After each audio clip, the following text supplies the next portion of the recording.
Admiral Sarah Kozlov stood before the floor-to-ceiling windows of the United Nations Galactic Relations Building, watching the sun set over Lake Geneva. Behind her, the emergency council chamber buzzed with nervous energy. Diplomats from every nation whispered to each other in worried tones. Something big was happening and nobody liked the feel of it. "They're coming through now," Ambassador Chenwei announced, his face pale. The holographic projectors hummed to life, filling the center of the room with 12 towering alien figures. The Galactic Council had arrived. Sarah recognized them from her military briefings. The tall bird-like Vakrian stood in the center, their leader. Around them gathered the other elder races, species who had been traveling the stars for thousands of years before humans even discovered fire. They looked down at the human representatives with expressions that Sarah had seen too many times before. Contempt. "Humans of Earth," the Vakrian speaker began, their voice translated into perfect English by the communication system. "The Galactic Council has reached a decision regarding your species' participation in civilized space." Sarah's jaw tightened. The way they said civilized made it sound like humans were anything but. In the 73 years since your species achieved faster-than-light travel, you have expanded at an alarming rate. 47 star systems now contain human colonies. Your military fleet grows larger each year. Your research into weapons technology continues despite our warnings. The Vakrian paused, letting the accusations hang in the air. The Council has determined that humanity poses a risk to galactic stability. Ambassador Chen stepped forward. "With respect, Council members, humanity has violated no laws. We have followed every protocol for colonization. Our military exists only for defense." "Defense?" Another Council member, a crystalline being called a Shardborn, interrupted with a sound like breaking glass. "You have more warships than the Vakrian Protectorate. You have weapons capable of destroying planets. What do you defend against, human? We have maintained peace for 3,000 years. Perhaps you've maintained peace because you're all already powerful," Sarah muttered, too quietly for the translators to pick up. But Ambassador Chen shot her a warning glance anyway. The Vakrian continued. "The Council offers humanity a choice. You will reduce your military fleet by 90%.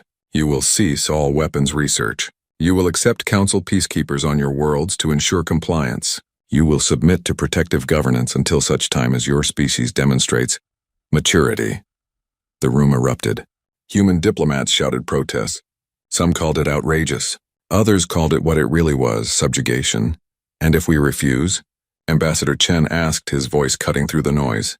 "Then the Council will take corrective measures," the Vakrian said simply. "You have 30 standard days to comply. We hope you will choose wisdom." The holograms vanished, leaving the humans in stunned silence. Sarah didn't wait for the arguments to begin. She walked out of the chamber, her mind already racing. 30 days. The Council thought they were being generous, giving humanity a month to surrender everything they'd built. They thought humans would debate, would fracture, would eventually bow to the inevitable. They were wrong. In her private office, Sarah activated her secure communication link. The face of General Marcus Hayes appeared on the screen.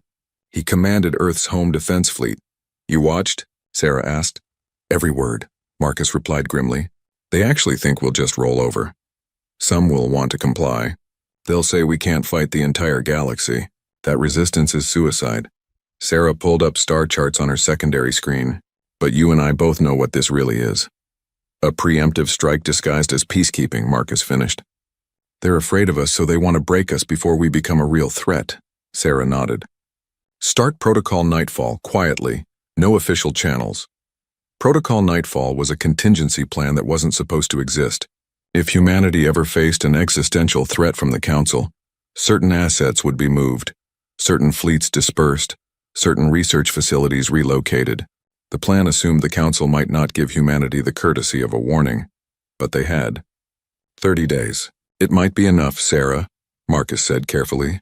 "If we do this and they find out we're preparing for war instead of compliance, they might not wait the 30 days. Then we'd better be ready early," Sarah replied. "Because Marcus, I've read the histories. I know what happens when a powerful group demands another group disarm for their own good. It never ends with peace." Over the next 2 weeks, the debate on Earth raged. News networks showed endless discussions. Some experts argued for compliance. "We're one species against 12, they said. We've been in space for less than a century. They've been out here for millennia. We can't win. Others argued for resistance. This is tyranny. Today they take our ships. Tomorrow they take our colonies. Eventually they'll take Earth itself. The government was split. The European Union leaned toward negotiation. The African coalition demanded defiance. Asia was divided. The Americas couldn't agree. But while politicians talked, the military acted.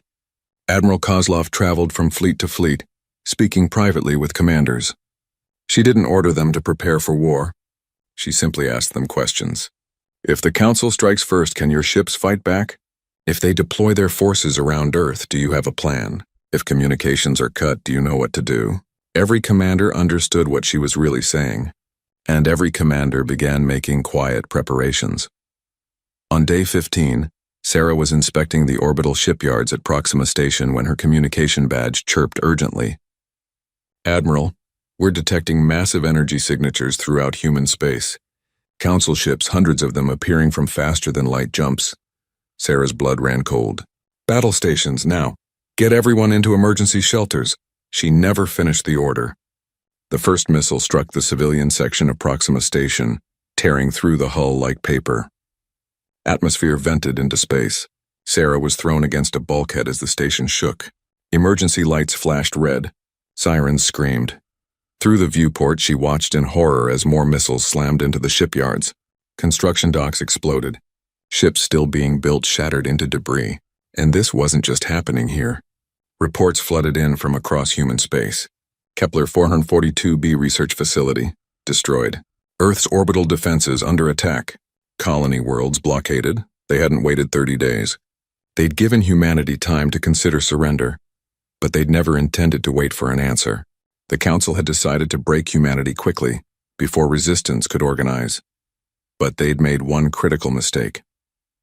They'd assumed humanity wasn't already prepared.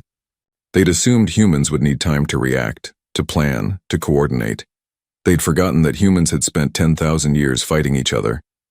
War wasn't something humans needed to prepare for. It was something they'd never stopped being ready for. As Proxima Station burned around her and rescue teams pulled her from the wreckage, Admiral Sarah Kozlov made a choice. The Council wanted to teach humanity a lesson about power and fear. They were about to learn one themselves. The attack on Proxima Station lasted 12 minutes. When it was over, 4,000 humans were dead. Construction workers, engineers, scientists, families who lived on the civilian decks. The Council called it a surgical strike against military infrastructure. They'd hit a station where 70% of the population was non-military. Sarah Kozlov watched the casualty reports from the medical bay where doctors treated her injuries, broken ribs, concussion, burns on her left arm. She'd been lucky. Most people in her section hadn't survived. Admiral, incoming transmission from Earth, a young ensign said, offering her a communication tablet. His hands shook. He couldn't have been more than 20 years old. The face of Secretary General Amara Okafor appeared on the screen. Behind her, Sarah could see the Emergency Command Center, packed with military and civilian leaders. Sarah, thank God you're alive. We've got reports coming in from everywhere. The Council hit us hard. Casualties? Sarah asked. 17,000 dead in the first wave. They targeted the shipyards, research facilities, and defensive platforms. But Sarah...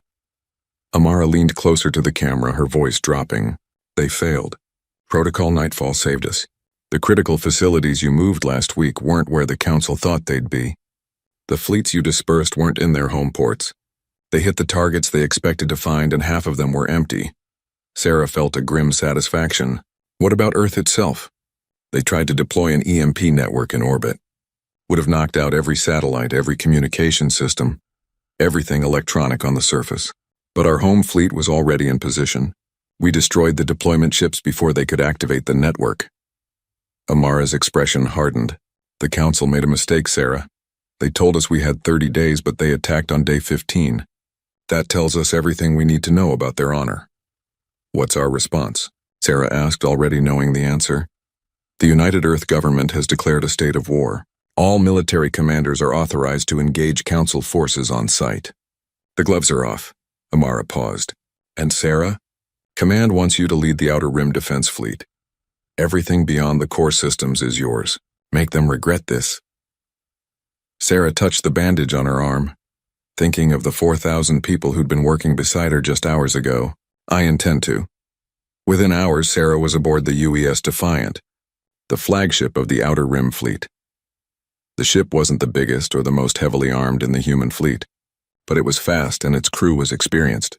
They'd been on patrol near the edge of human space when the attack began, following Protocol Nightfall's instructions to maintain scattered positions. Status report, Sarah ordered as she took her position in the command chair.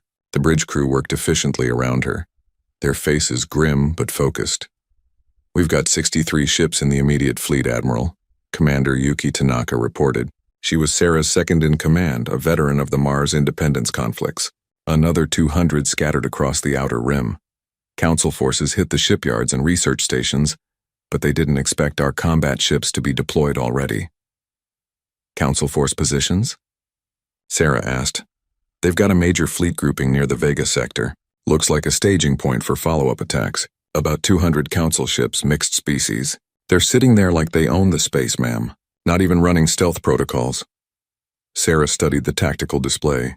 The council fleet was positioned exactly where military doctrine said it should be. Central location, good defensive posture, clear supply lines back to council space. It was textbook strategy for an occupying force. It was also arrogant. They weren't expecting a counterattack. They thought they'd already won. Commander Tanaka, send orders to all Outer Rim ships. Full stealth protocols. No active sensors. I want us to gather around the Vega sector like ghosts. Sarah pulled up intelligence reports on her personal screen. The Council's been at peace for 3,000 years. They haven't fought a real war in longer than human civilization has existed. Let's remind them what war actually looks like. Admiral, that's a Council staging area. It'll be heavily defended, Tanaka pointed out. No, Sarah corrected. It'll be heavily armed. There's a difference. Defenses require someone who remembers they're in danger. Over the next 3 days, human ships crept into position around the Vega sector.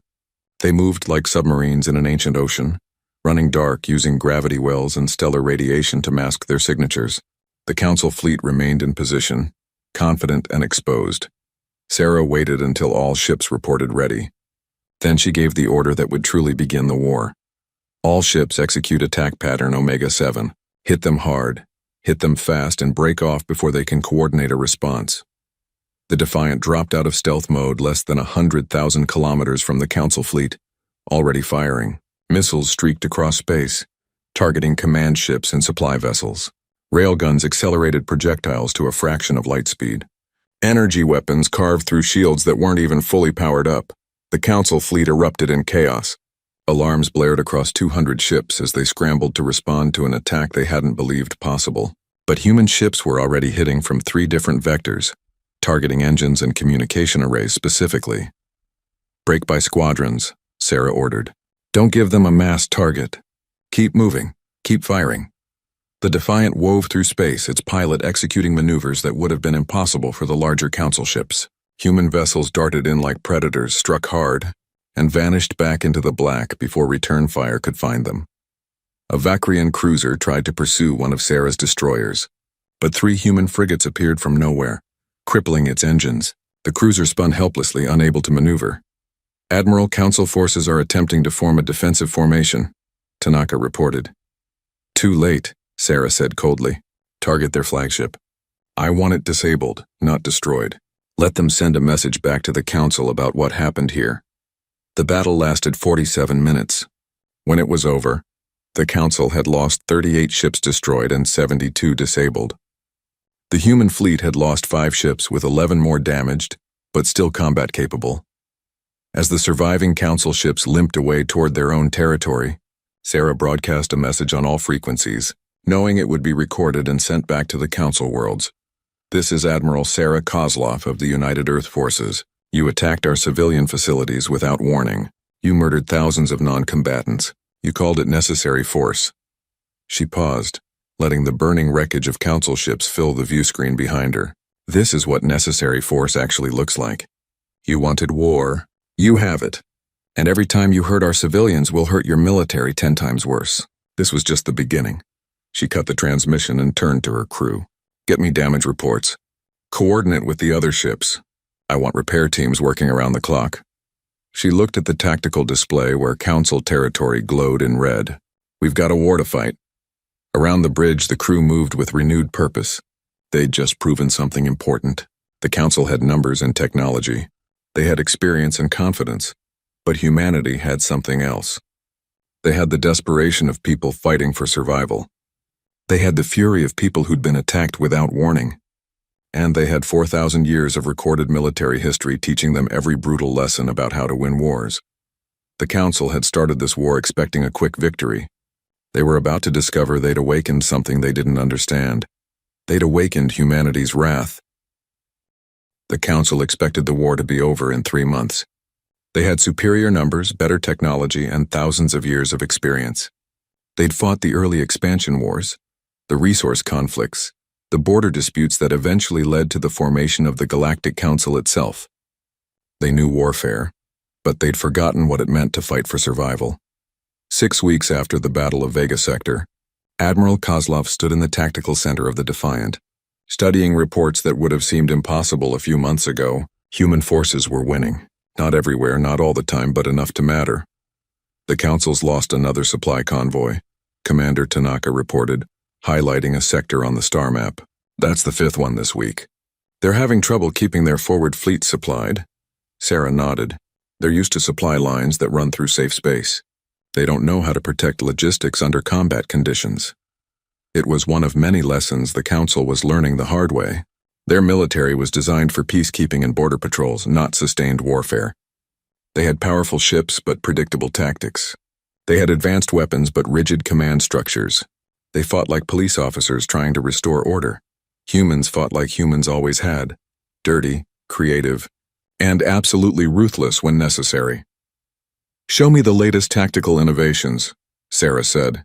Tanaka pulled up a series of battle reports. Each one showed a different way human forces had adapted to fighting enemies with superior technology. In the Kepler system, human frigates had surrounded themselves with clouds of debris and scrap metal, creating artificial asteroid fields. When Council ships pursued them, their sophisticated sensors were overwhelmed by thousands of contacts. Human ships, using simpler visual targeting, picked them off one by one. Near Proxima Centauri, engineers had rigged cargo containers with primitive rocket engines and filled them with explosives.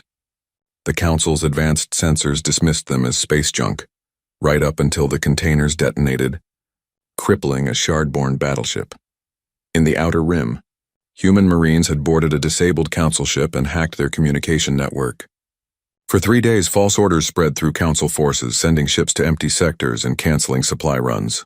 By the time the Council figured out what was happening, 2 fleets had burned through their fuel reserves chasing phantom targets. "They're starting to call you the Reaper of the Rim in their communications," Tanaka said with a slight smile. "Our intelligence teams intercepted transmissions where Council commanders are requesting transfers away from any sector you're operating in." Sarah felt no satisfaction. Every battle won meant more deaths on both sides, but she'd learned long ago that being sorry wouldn't stop a war. Only winning would. "What's the status on Project Phantom?" she asked. Tanaka's expression grew serious. "The first batch is ready. 300 drone ships fully automated, equipped with stolen Council IFF transponders. They look like Council vessels on sensors, but they're completely under our control." "Deploy them," Sarah ordered. "I want them integrated into our fleets within the week. The Council thinks they know how many ships we have. Let's make them doubt everything they see." The drone ships, what the media was calling ghost fleets, were a turning point. Built quickly in hidden facilities, powered by AI systems that didn't risk human lives, they could execute maneuvers that would kill organic pilots. They could accelerate harder, turn faster, and take risks no crewed ship could attempt. When Council forces engaged what they thought was a small human squadron, they'd suddenly find themselves facing 30 ships instead of 10. With no way to tell which ones had human crews and which ones were expendable drones. But technology alone wasn't winning the war. It was the human soldiers themselves. Sarah watched combat footage from the Battle of Hadley's World, where a Council occupation force had landed to secure a human colony. The Council troops were professional, well-equipped, and followed their doctrine perfectly. They established a perimeter, set up defensive positions, and waited for the colonists to surrender. Instead, the colonists fought back. Not with military precision, but with desperate innovation. They used farming equipment as weapons. They turned irrigation systems into booby traps. They hid in tunnels and struck at night, using knowledge of their own terrain against invaders who relied on sensors and orbital intelligence. One old farmer had driven a fertilizer truck into a council supply depot. The resulting explosion had destroyed enough equipment to force the entire council force to withdraw. The council had rules of engagement, protocol, centuries of military tradition. Humans had desperation and the memory of 10,000 years of warfare against each other. Every dirty trick, every guerrilla tactic, every psychological warfare technique humans had developed over millennia, it all came out now. Admiral, incoming transmission from Fleet Command, an ensign announced. General Hayes appeared on the screen. Behind him, Sarah could see the Strategic Command Center on Earth, filled with officers coordinating the war effort across dozens of systems. "Sarah, we've got a situation developing," Hayes said without preamble. "Intelligence reports that the Council is pulling ships from 3 different sectors. They're massing a fleet near the Deneb system. Best estimate is 800 ships." Sarah felt her stomach tighten. That was more firepower than humanity had faced in any single battle. Target? They're pointing toward New Harmony colony. 20 million civilians, Sarah. It's our largest colony world outside the Sol system. Hayes looked exhausted. "They're going to hit us where it hurts.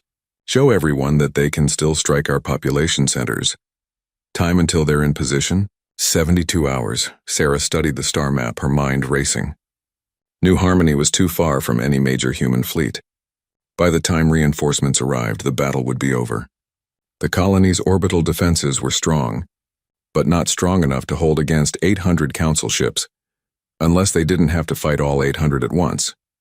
"Marcus, how many ships can we pull from other sectors without leaving our positions exposed?" "Maybe 200 if we strip the defensive fleets to minimum coverage." "Do it. And send me everything intelligence has on that council fleet. Command structure, species composition, supply lines, communication protocols, everything." "Sarah, even with 200 ships, I'm not planning to fight them head-on," Sarah interrupted. "The Council still thinks in terms of fleet actions and big battles. They're going to learn that humans fight wars differently." Over the next 60 hours, Sarah assembled her forces, but instead of gathering them all in one place, she spread them across a dozen different positions around the Deneb system. Small squadrons, ghost fleets, and weapons platforms hidden among asteroids and debris fields. When the Council fleet arrived at New Harmony, they found the orbital space seemingly undefended. Just a few defense platforms, easy targets for a force their size. "All ships maintain stealth," Sarah ordered from the Defiant, positioned 3 million kilometers away. "Let them commit to their attack run." The Council fleet moved into orbit, confident and organized. Their commanders were probably already planning the victory celebration. This would be the blow that broke human resistance, the demonstration of Council power that would bring humanity to its knees. Then Sarah gave the order. "Execute Operation Swarm." The attack came from everywhere at once. Ships dropped out of stealth from a dozen different vectors.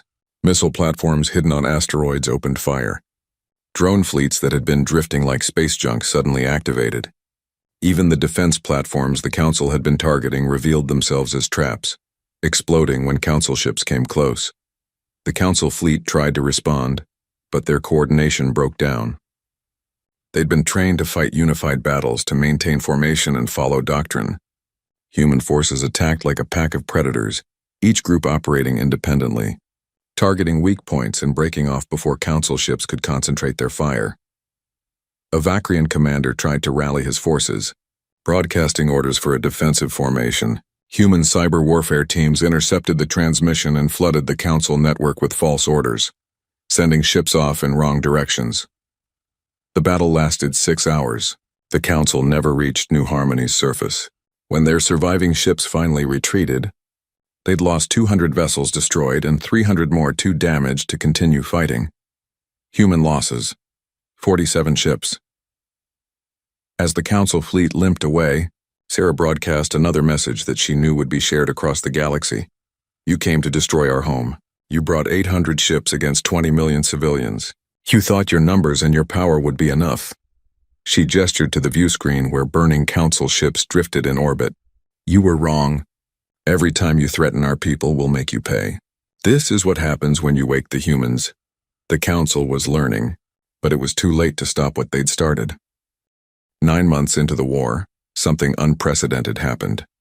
Human ships crossed into council territory, not as raiders or scouts, but as an invasion force. Admiral Kozlov led a fleet of 300 ships toward the Vakrian home system, knowing that every military analyst would call it madness. The council had been defending human space. Now humanity was bringing the war to their worlds. We're receiving multiple warnings from Vakrian defense forces, Commander Tanaka reported. They're demanding we turn back or face destruction. Ignore them, Sarah said calmly. But make sure our communications array is ready. I want every civilian in this system to be able to hear what I'm about to say. The Defiant pushed deeper into Vakrian space, followed by the rest of the human fleet. Council warships scrambled to intercept, but they were in the wrong positions. They'd never imagined they'd need to defend their core worlds. As the human fleet reached broadcasting range of the Vakrian homeworld, Sarah activated every communication channel, civilian frequencies, news networks, personal devices.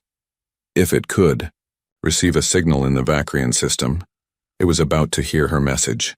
People of the Vakrian Protectorate, Sarah began, her voice steady and clear. My name is Admiral Sarah Kozlov of the United Earth Forces. 10 months ago, your government launched an unprovoked attack against human civilians. They destroyed. Our stations killed thousands of non-combatants and declared war on our species. Behind her on the broadcast, footage began to play. The attack on Proxima Station, bodies floating in space, children's toys drifting among the debris, medical teams pulling survivors from collapsed sections. The images were horrific, and they were real. Your leaders told you this war was necessary. They said humans were dangerous, that we needed to be controlled. They didn't tell you they attacked first. They didn't show you these images. They didn't count our dead. The feed switched to show Council military positions, not as threats but as targets. We could destroy your orbital facilities right now.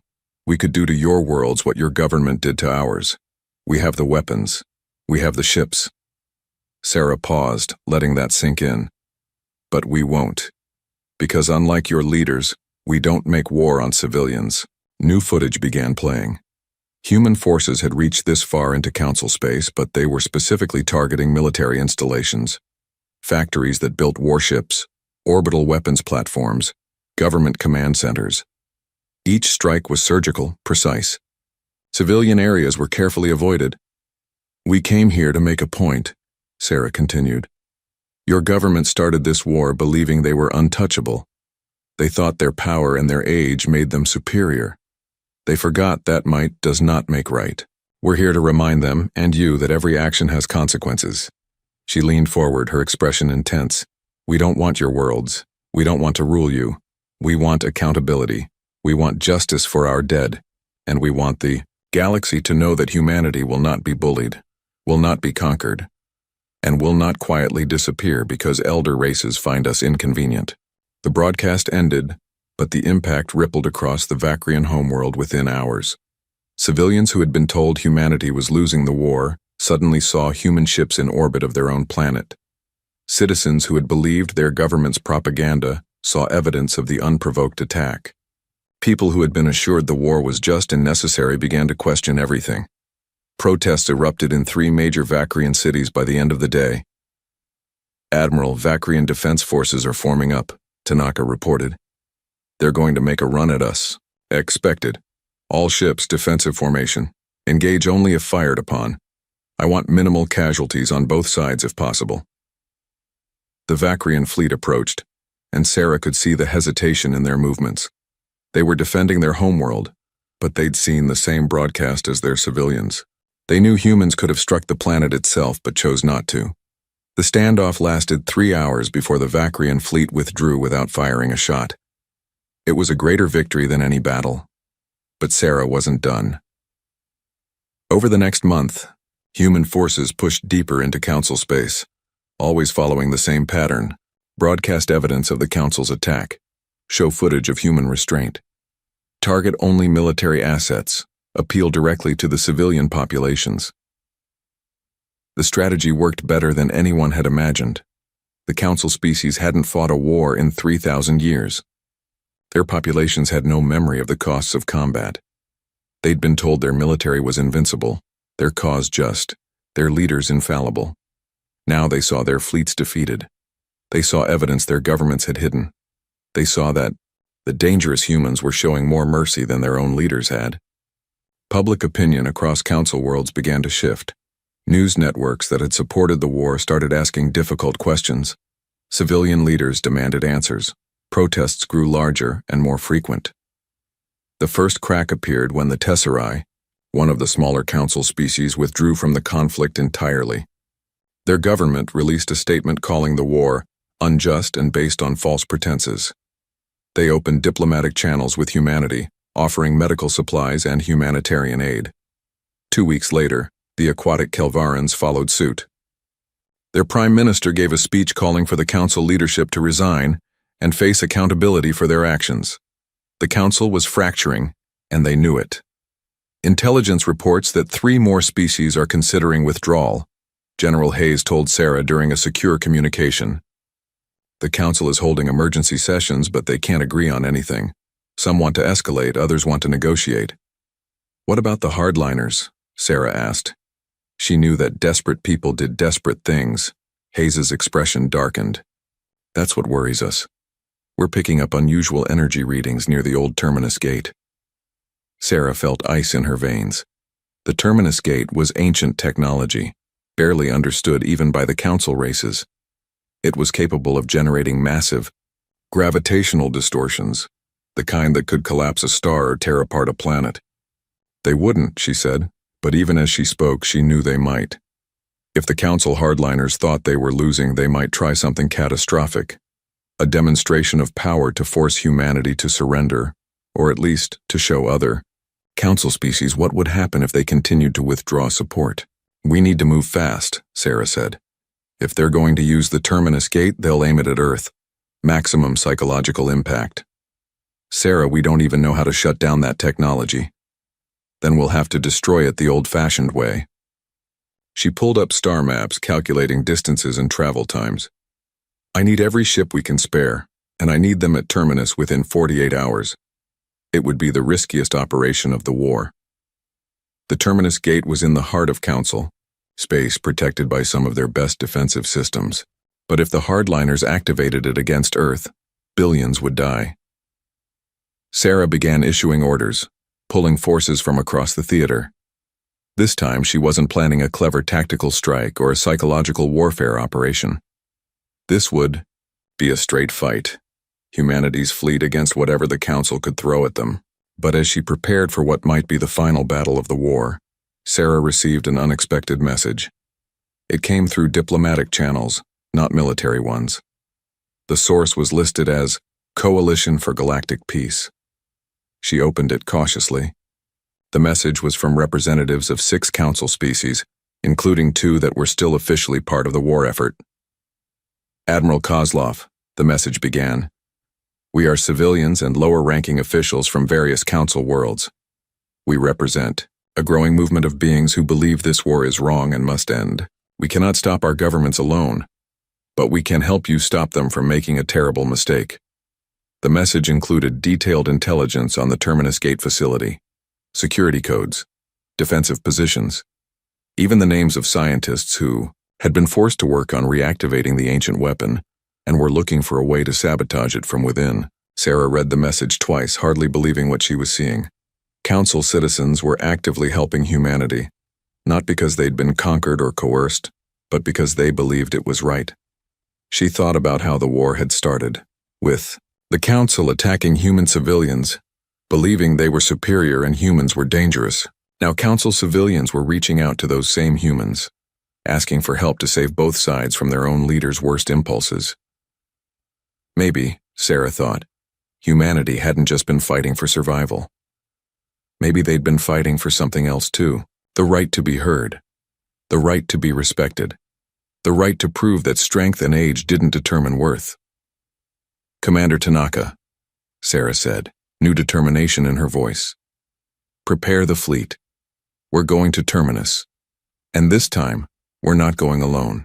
The fleet that gathered at the edge of council space was unlike anything the galaxy had seen in 3,000 years.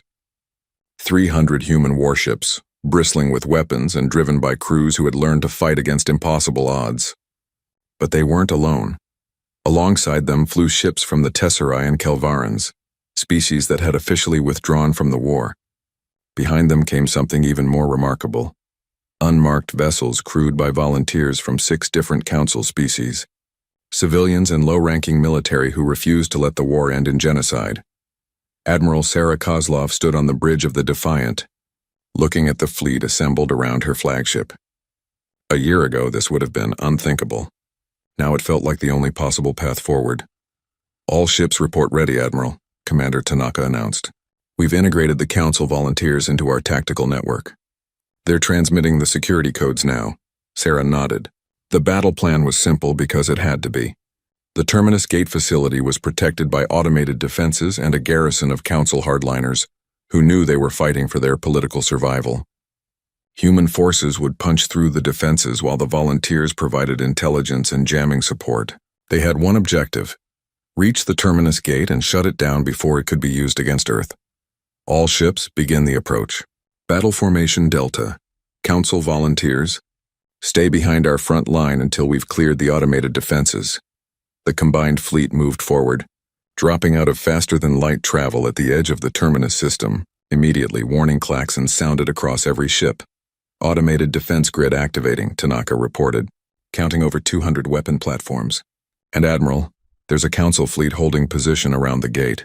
60 ships, including the Eternal Resolve. Sarah recognized that name. The Eternal Resolve was the personal flagship of High Counselor Veth, the Vakrian who had delivered the original ultimatum to humanity. The hardliner who had ordered the attack on Proxima Station. They're hailing us, the communications officer said. Put it through.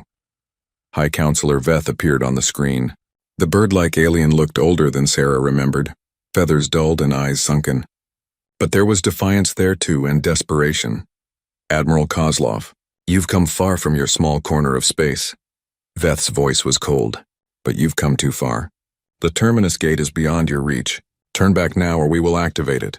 Your Earth will be torn apart and your species will be erased from the galaxy. You'd murder billions to save your pride? Sarah asked quietly. I would do what is necessary to maintain order. Humans are chaos. You've proven that by turning half the Council against itself. You've destroyed the peace we built over millennia. Veth leaned forward. You think you've won because you've made allies? They're fools who don't understand what you really are. When this is over, when order is restored, they'll see their mistake. When this is over, Sarah said, her voice like iron, you'll be standing trial for war crimes. You attacked civilians. You're threatening genocide. Those aren't the actions of someone maintaining peace. They're the actions of a tyrant who's lost control. I am saving the galaxy from you. Veth's composure cracked.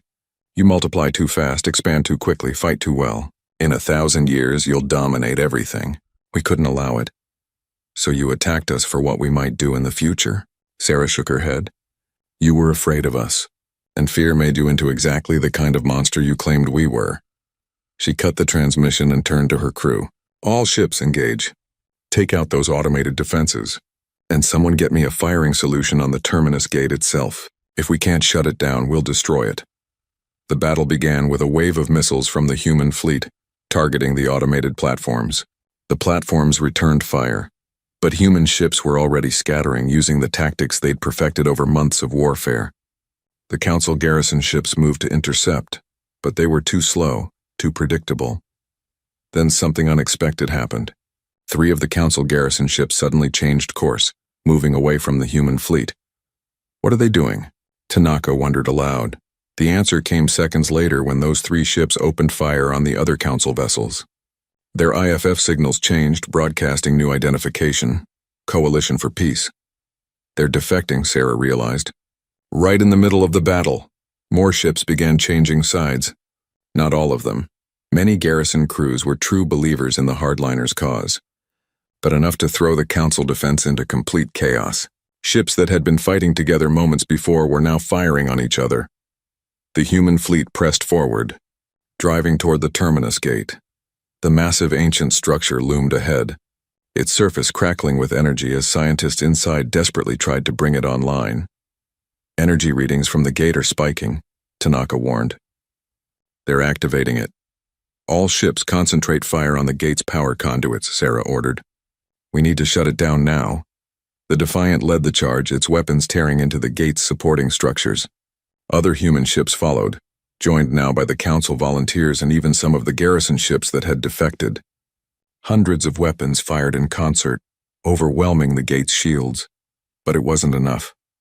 The gate continued powering up, building toward the massive energy release that would tear open a gravitational rift across light years of space. Directly at Earth.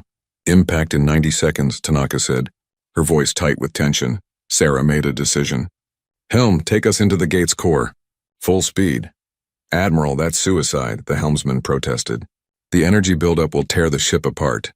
Not if we disrupt it first. Load all forward torpedo tubes with nuclear warheads. We're going to blow the core from the inside. Sarah, no. General Hayes's voice came through on the command channel. He'd been observing from Earth's command center. You can't. There's no other way, Marcus. If that gate fires, Earth dies. Billions of people die. Sarah looked around the bridge at her crew. They were afraid, but they trusted her. This is what we signed up for. To protect our world. Whatever it takes. The Defiant accelerated toward the gate's glowing core, weapons blazing. Point defense systems shot down automated defenses. The ship shook as energy discharges washed over the hull. 60 seconds to firing range, Tanaka reported. Then something appeared on the sensors. Another ship moving to intercept them. The Eternal Resolve High Counselor Veth wasn't going to let them reach the gate. Evasive maneuvers, Sarah ordered. Don't let them slow us down. The two ships traded fire, racing toward the gate. The Eternal Resolve was larger and more heavily armed, but the Defiant was faster, and its crew had a year of combat experience. They dodged and weaved, taking hits but dealing more in return. 30 seconds, Tanaka counted. The Eternal Resolve made a desperate move, trying to ram the Defiant. But at the last second, a Tesseract ship appeared from nowhere, its captain broadcasting on all frequencies. For peace. For all species. The Tesseract vessel slammed into the Eternal Resolve, both ships exploding in a massive fireball. The sacrifice gave the Defiant the opening it needed. Firing range achieved, Tanaka announced. Fire everything, Sarah ordered. Every torpedo launched simultaneously, nuclear warheads streaking into the gate's core. The Defiant pulled hard away, engines screaming, trying to escape the blast radius. The explosions came like a chain reaction, each detonation triggering more energy releases inside the gate. The ancient structure, never meant to handle such internal disruption, began tearing itself apart. Energy arced between its segments. Gravitational distortions rippled outward. Brace for impact, Sarah shouted. The shockwave hit the Defiant like a physical blow, sending the ship tumbling. Systems overloaded. Bulkheads buckled. But the ship held together. When the sensors cleared, the terminus gate was gone. Just debris and dissipating energy, no longer a threat to anyone. Across the fleet, human and council ships alike transmitted messages of relief and triumph. They'd done it. Together. The war didn't end that day, but it might as well have. With the terminus gate destroyed and High Counselor Veth dead, the hardliners lost their leverage. More council species withdrew from the conflict. Within a week, the council government collapsed entirely, replaced by a coalition of reformers who immediately requested peace negotiations. 3 months later, Admiral Sarah Kozlov stood on Concordia Station, a neutral meeting place built specifically for the peace talks. Representatives from dozens of species filled the conference hall, human and alien working together to build something new. The terms of the peace treaty were harsh but fair. The council would pay reparations for the unprovoked attack. The old power structure would be dissolved. A new galactic assembly would be formed with equal representation for all species, young and old. War crimes trials would be held for those who had ordered attacks on civilians. And humanity would take its place as a full member of galactic civilization, not as subjects or junior partners, but as equals. Sarah stood at the observation deck, watching construction crews work on expanding the station. Human and Vacrian engineers worked side by side. Tesseract supply ships docked next to Earth vessels. It was a strange sight after a year of warfare.